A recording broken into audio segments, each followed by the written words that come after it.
I do think that 5G will permeate, and I think that that's a result of the larger operators going that direction. Will it happen as soon as by 2020?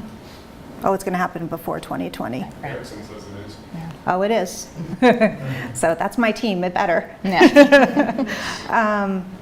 I think that it'll be a combination of all for different uses. It would be better for me if it wasn't all of them, but I do believe it will be all of them. I think that the signs of 5G and the fastness or the speed and the efficiency of the rollout is actually surprising to me. It was originally 2020, but there's now, been announcements of demos that are happening and proofs of concept today.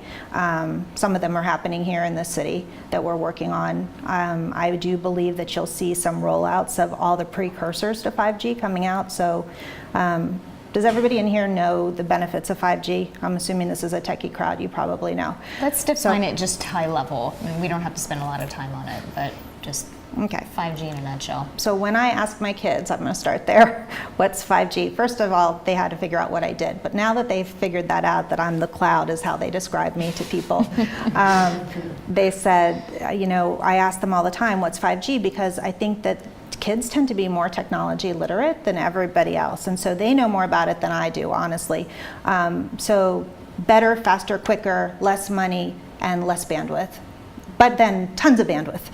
So that's how my son describes it to me, and he's 11. So I think that that's probably a really good description of it, actually better than I could do, because it allows you to put millions of sensors onto a network, and because they don't need a lot of bandwidth, you can fit more onto what you have.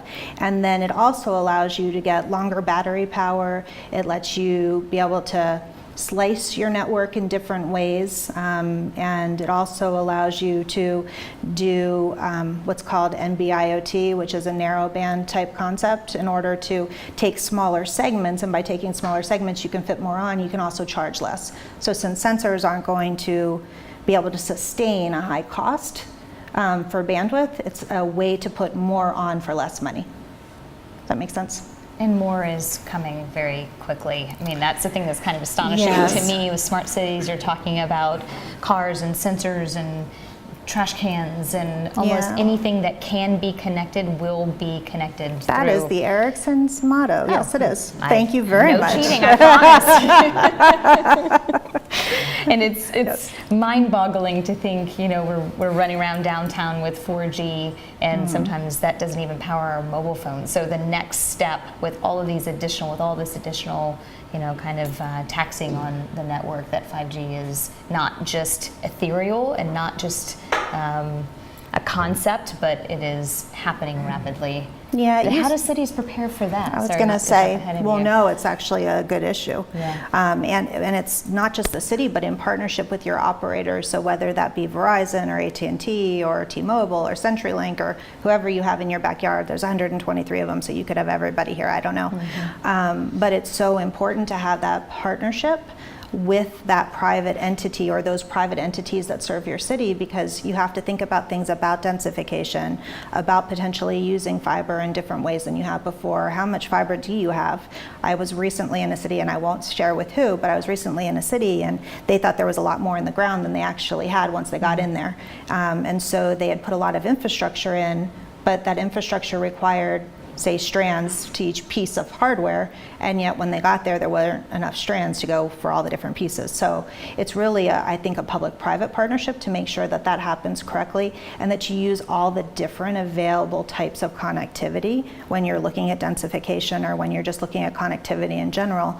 I think that some things are not known all the time. There's different types of in-building solutions, there are different types of outside solutions. It could be cellular, might be a better option. It might be a radio signal that might be a better option. There's all these different options, and it's really looking at meshing them all together. It doesn't have to be one or the other, which I see a lot of cities going towards, like, okay, now it all has to be fiber, and we're going to use all this dark fiber, and then they get halfway through the project and they're like, okay, we can't afford to do it that way. So it's really, maybe there's microwaves and they're daisy chained, and then you have some fiber that's going to these pieces, and then you have all sorts of new technologies that are being invented that I can't talk about yet, that are, maybe on poles, different different places, and then also using all of your street hardware in new and exciting ways. And I see this as a commonality, just like transportation is, across the world. Everybody is finding 20 different ways to use every single piece of street furniture. Trash cans have become Wi-Fi hotspots, have become, I don't know, there's all sorts of sensors in those suckers, and they save the city money by putting them in. Then you have street poles, which now can actually have two-way communication, and with 5G we'll be able to broadcast out and take sound in. So there's all these different ways of looking at your street hardware, and you really have to look at it and map it out. And I don't know if you're going to use Esri or something else, but you want to see, here I have 2 trash cans, I have a bus stop, and that bus stop's a smart bus stop, and here's where I need my sensors, and these are the best places to put them, and then really do a true study of your entire city using that, because that's free space for you.